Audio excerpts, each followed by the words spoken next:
The sun was hot over the quiet town as Maya walked into the old junkyard with a small bag on her back and big dreams in her heart. She was only 19, but her eyes had the look of someone who had seen many hard days and still kept going. People in town called her strange because she liked cars more than clothes and engines more than parties. But Maya did not care what they said because she had one dream and it was clear in her mind. She wanted to race. Not just drive fast on open roads, but really race. Like the people she watched on TV when she was a little girl sitting beside her dad in their small broken-down living room. Her dad used to fix cars too before the accident that took him away and left Maya alone in a world that moved too fast without him. Today, she was in the junkyard for a reason. She had saved money for 2 years working at Rick's auto garage, doing small jobs like cleaning floors, changing tires, and handing tools to men who never looked her in the eyes. Rick was her boss, a man with a loud voice, a big belly, and no time for dreams. He told Maya again and again to forget about racing. He said it was no place for a girl with nothing but calloused hands and a silly dream. But Maya never listened. Every night after work, she watched racing videos. Every morning, she read old car manuals. She was quiet, but her heart was on fire. Now she stood in front of a rusted car, half covered in dirt and leaves. It had no windows, one flat tire, and a broken bumper. But to Maya, it looked like a treasure. She walked around it slowly, touching the metal, gently, like it was something sacred. The junkyard owner came over, wiping his hands on his greasy pants, and looked at her with one raised eyebrow. "That thing's been sitting there for 5 years," he said. "No one wants it." "I do," Maya said softly. "You sure, kid, it's not gonna start," he said. "I don't care, I'll make it work," she answered.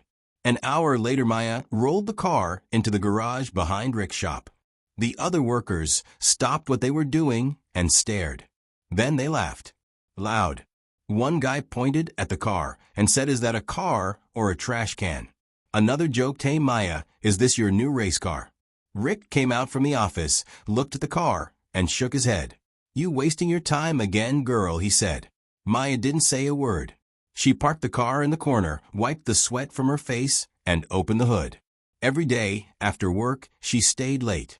While others went home, she worked with tired arms and hopeful eyes. She used leftover parts from the shop.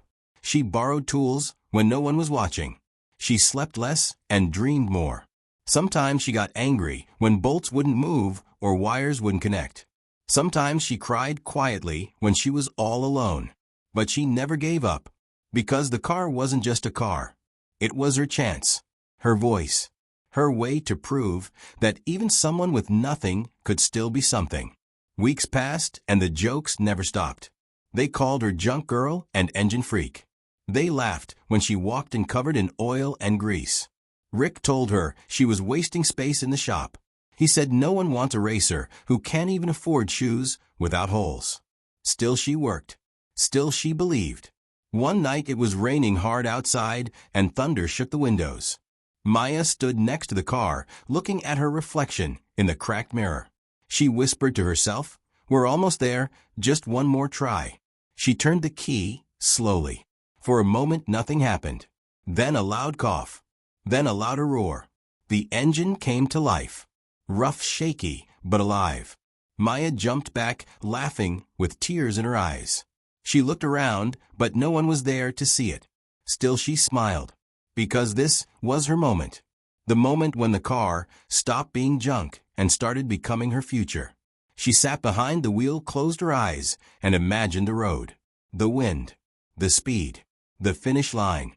Her heart was beating fast, not from fear, but from hope. Real hope. The kind that makes you believe in the impossible.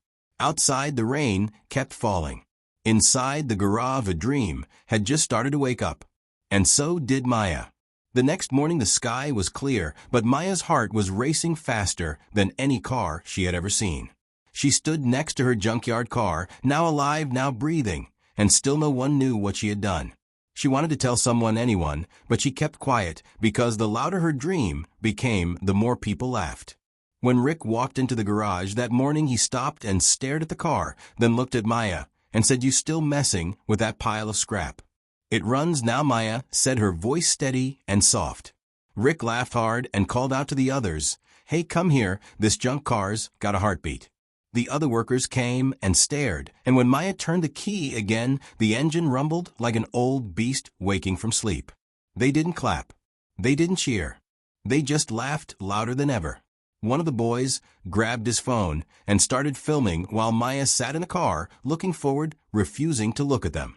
The sound of their jokes echoed through the garage like sharp nails on metal. They posted the video online with the title, "Girl Thinks Trash Can His Race Car." By lunchtime, the video had hundreds of views and comments that burned worse than fire. Maya saw them all, but said nothing. She just kept working, tightening bolts, adjusting wires, learning every sound the car made like it was speaking only to her. One evening, after the garage closed and everyone had gone home, Maya took the car out onto the back road behind the shop. It was a long, empty stretch of cracked asphalt that led to nowhere. She sat behind the wheel, took a deep breath, and pressed the pedal. The car jerked forward with a loud growl, then steadied. It wasn't fast. It wasn't smooth. But it moved, and that was enough to make her smile. She did this every night, learning how the car moved, how it breathed, how it felt on curves and bumps. The car was more than metal now. It was a piece of her past and a promise to her future. Her dad used to say, "A car talks if you know how to listen," and Maya was listening with everything she had. One night while she was driving the back road, she didn't notice a figure watching from the shadows. He stood with arms crossed, eyes sharp like a hawk, and a small smile on his face. The next morning, Maya walked into the shop tired, but happy only to see the same man standing beside Rick. Rick said, "Maya, meet Tyson. He used to be a racer." Tyson stepped forward, shook her hand, and said, "I saw you drive last night." Maya looked surprised and a little scared. "I wasn't racing. I was just practicing," she said quickly. Tyson smiled and said, "I know, but you have something, and I want to help you." Rick laughed again and said, "You serious, this girl and that car?" Tyson ignored him and looked at Maya. "There's a local race next month," he said. "If you're serious, I'll help you get ready." Maya felt her heart jump. She had never raced before, not like that, not in front of people, not with real racers. But she nodded. "Yes, I'm serious," she said. And just like that, everything changed. Maya started practicing every night with Tyson watching from the side, giving advice. He showed her how to shift better, how to read turns, how to brake without losing speed. He didn't talk much, but when he did, it mattered. He told her the truth. "Your car's slow, but it's honest. You've got courage, but you need control. Speed is nothing without timing." She listened to every word like it was gold. The others in the shop saw Tyson helping her, and they laughed even more. They started calling him the coach of the scrapyard. They said Maya was wasting his time. But Tyson didn't care, and neither did Maya. Then came the day of the test race. It was a small local event in a dusty lot surrounded by food trucks and folding chairs. Big cars with loud engines lined up at the start.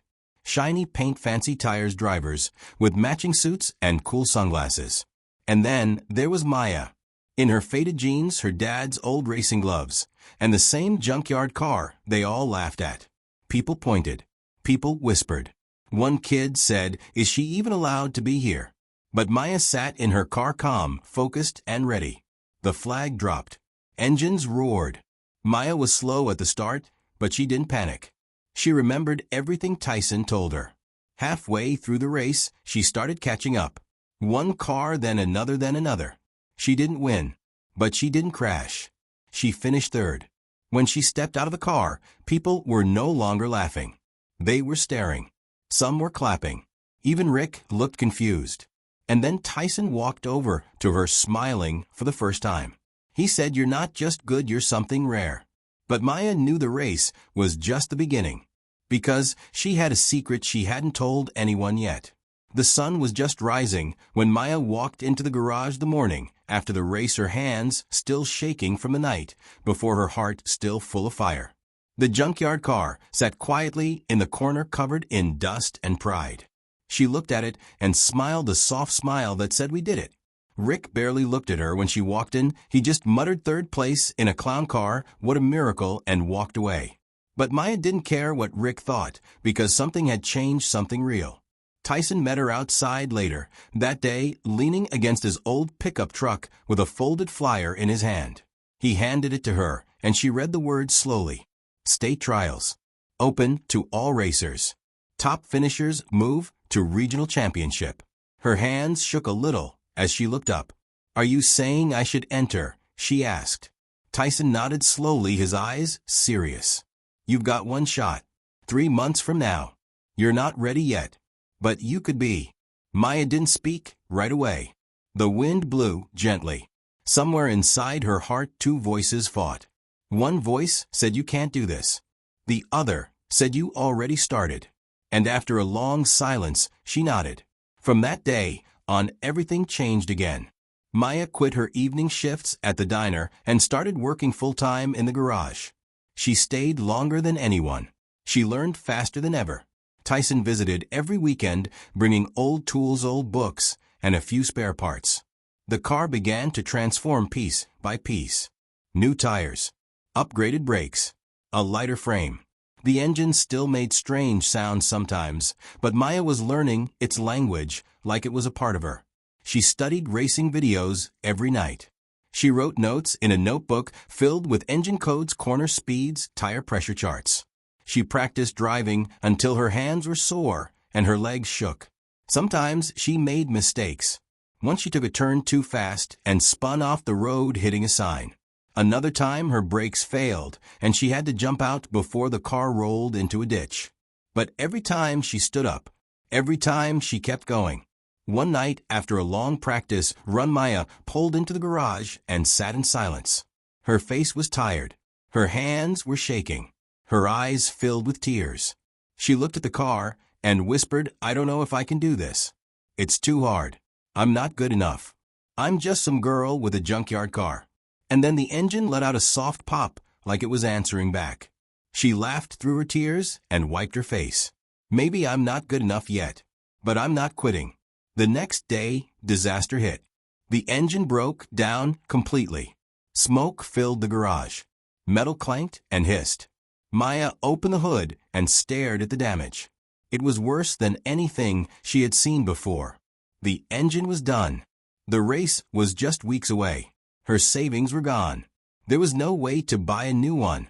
She sat on the floor of the garage, surrounded by oil stains and broken dreams. For the first time in a long time, she felt truly lost.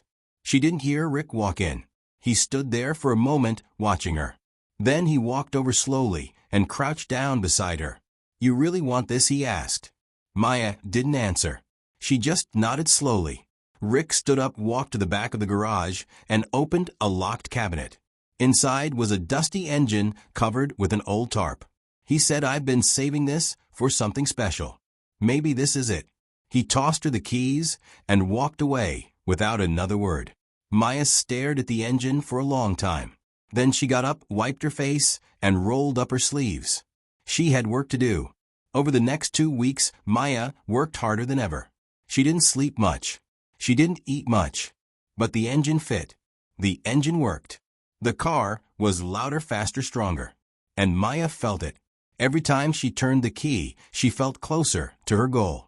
The night before the state trials, she sat next to the car in silence. The garage was quiet.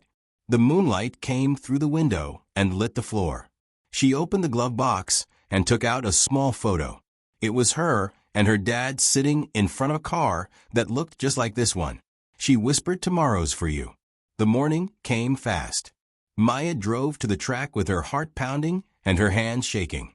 She looked around and saw cars that looked like spaceships, drivers with sponsors and suits and gear worth more than her whole life. And then there was her, the girl with the junkyard car and the fire inside. She pulled up to the starting line. People whispered. Some laughed. Some pointed. But she didn't hear them anymore. The light turned red, then yellow, then green, and Maya hit the gas. The roar of engines filled the air as Maya pulled into the starting lane, her hands gripping the wheel tightly, her heart beating louder than anything around her. The state trials were bigger than anything she had seen before.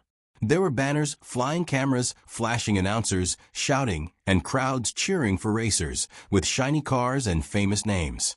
But no one cheered for Maya. Not yet. She looked to her left and saw a racer with a bright red car and a logo on his jacket.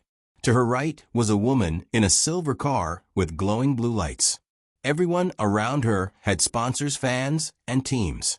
She had only her car, her gloves, and the fire inside her chest. A voice came through the loudspeaker calling all racers to prepare. The countdown would begin in 1 minute. Maya closed her eyes and took a slow breath. She remembered Tyson's words. Block out the noise. Listen to your car. Trust yourself. The countdown started. 5, 4, 3, 2, 1. Green light. Maya hit the gas and the car surged forward. Not the fastest, not the slowest, but steady and strong like a storm building speed. The first turn came sharp and fast. One racer spun out. Another skidded. Maya stayed calm and slid through clean and smooth. She passed one car, then another. People in the crowd leaned forward. Someone shouted, "Who is that in the old junker?" Halfway through the race, she was in 5th place. The announcers finally said her name. Number 17 Maya Cross, in an unlisted vehicle, is gaining ground. The crowd started watching, really watching. And for the first time, Maya felt it. She wasn't invisible anymore. In the final stretch, 3 cars were ahead of her. She gripped the wheel tighter. Her engine roared. Her tires screamed. She pushed past one car. Then another. Now she was side by side with a black car with flames painted on the side. The finish line was just ahead. They were neck and neck. Maya leaned forward. The car shook but held strong. With one final burst, she crossed the line half a second ahead. The crowd erupted. Cameras pointed at her. Announcers shouted her name. She had placed 3rd in the state trials.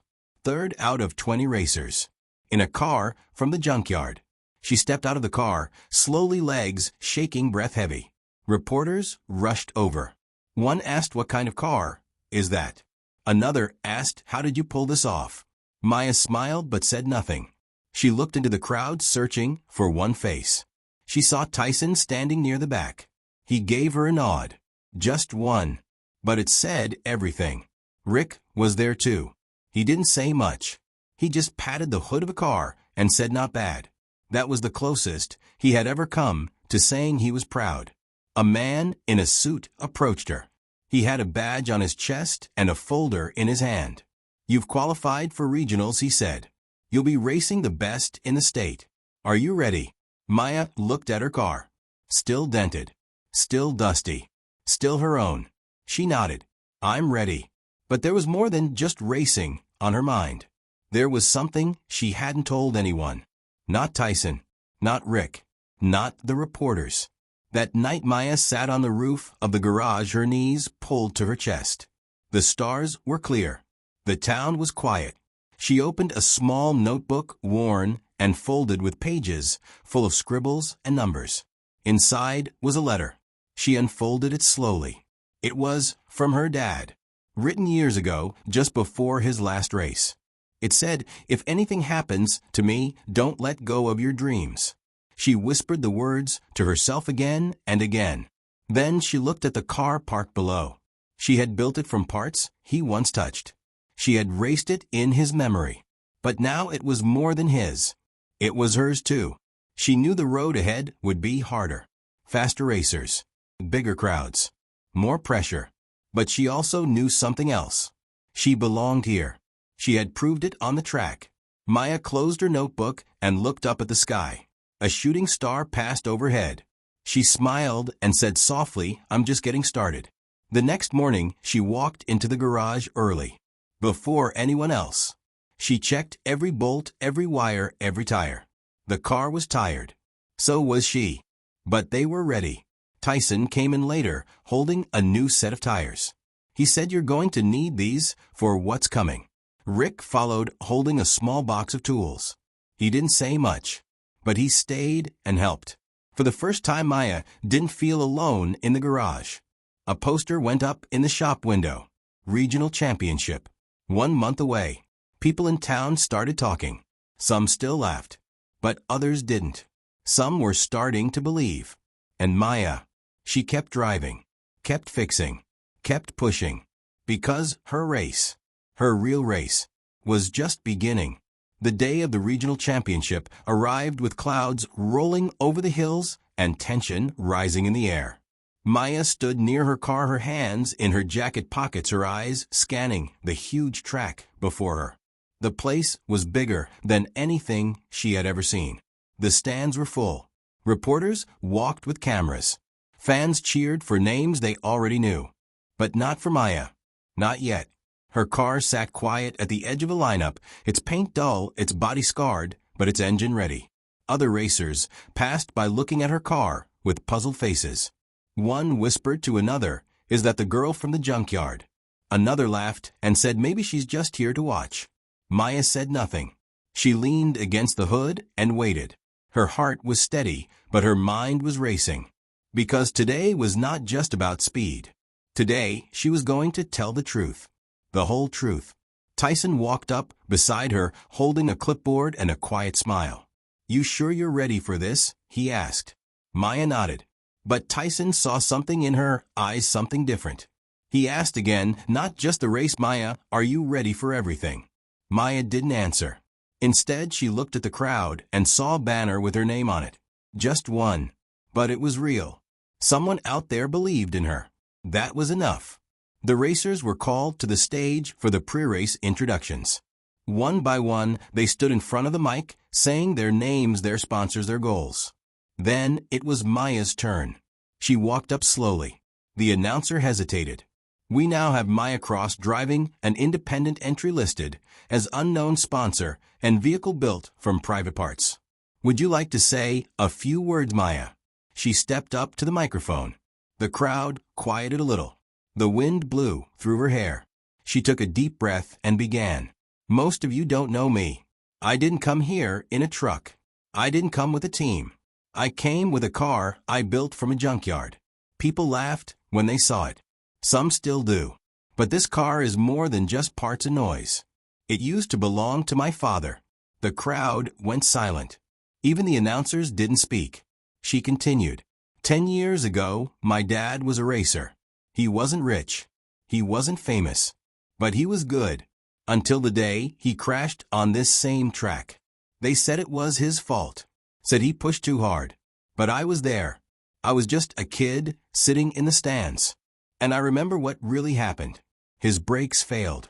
His car had a bad part. But no one cared. They blamed him and banned him from racing. He died that year in a garage trying to fix what no one believed in. She paused. Her voice cracked slightly, but she kept going. I found this car in a junkyard. It still had his number under the dust. I fixed it piece by piece. And now I'm here. Not just for me, but for him. To finish what he started. There was silence for a moment. Then a small ripple of clapping. Then more. Then the whole crowd was on their feet. Even the other racers turned and watched her with new eyes. Tyson stood at the edge of the stage, his arms crossed, his eyes wet but proud. Rick stood beside the car, shaking his head and smiling. I knew she had something, he whispered, but I didn't know she had all that. Maya stepped down from the stage and walked back to her car. The moment was over, but everything had changed. Reporters rushed to follow her. They asked questions. They shouted her name, but she didn't speak again. She got into the car and shut the door. Inside the car it was quiet, just her and the machine. Her dad's photo sat on the dash. She touched it gently. We did it, she whispered. The race was minutes away now. Engines were starting. Fans were cheering.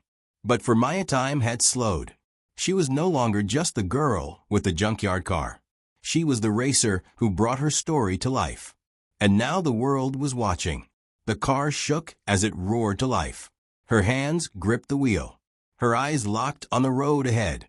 And as the signal lights began to flash, Maya took one last breath and said softly, "This is for you, Dad. Let's finish this."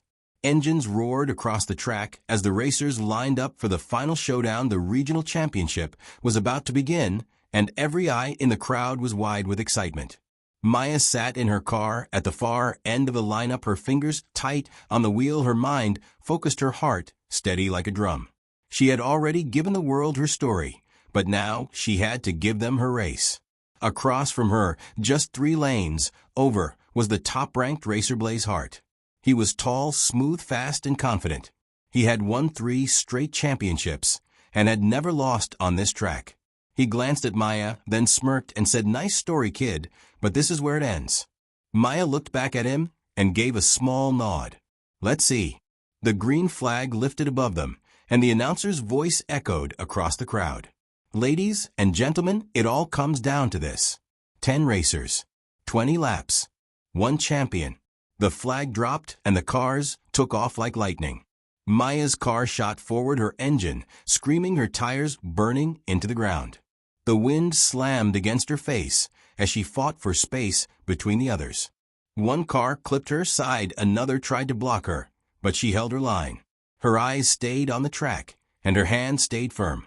Blaze moved to the front early, as expected, weaving through the field like a knife.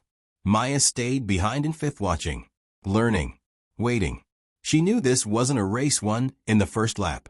The first few laps were fast and furious. 2 racers spun out on a sharp turn. Another's engine smoked and failed. Now there were only 7 left. Tyson watched from the pit, his arms crossed, his eyes locked on Maya's car. Rick stood beside him, chewing gum nervously. "That car better hold together," he muttered. "It will," Tyson said. She built it strong. Lap after lap, Maya climbed forward. 5th place, then 4th, then 3rd. The crowd started to chant her name. Slow at first, then louder. "Maya, Maya, Maya." Blaze still held the lead, his black and gold car slicing through the track like a bullet. He looked calm in the mirror, but his eyes kept checking for that one car, that junkyard machine that was somehow still chasing him. Lap 17. Maya moved into 2nd.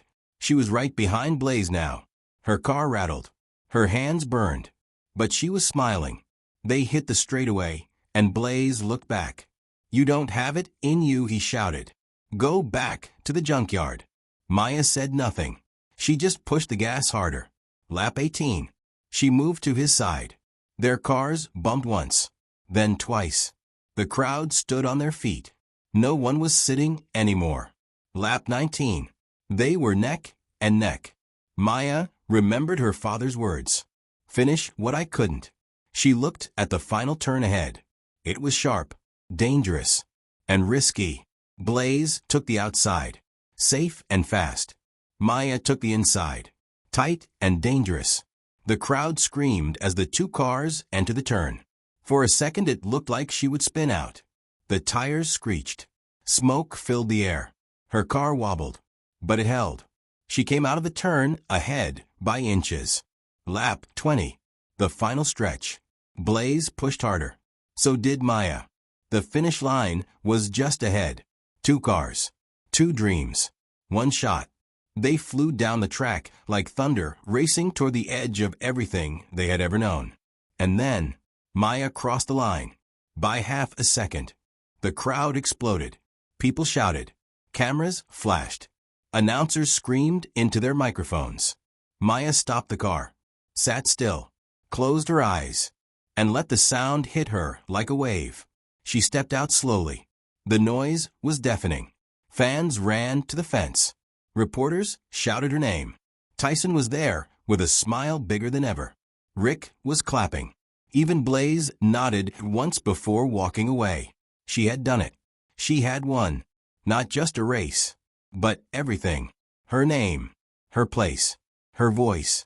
Maya stood on the winner's platform holding the trophy in her hands. The announcer said, "From Junkyard to Champion, Maya Cross has made history today." Maya lifted the trophy high and the crowd roared. Later she sat alone beside her car. The sun was setting. The sky was gold and quiet. She pulled out her dad's photo and placed it on the dashboard. "We did it," she whispered. The junkyard car sat still, rusty, dented, beautiful. Because it was never just about the car. It was about the girl who never gave up. The girl who turned broken parts into something powerful. The girl who raced for more than a win. She raced for a promise, and she kept it.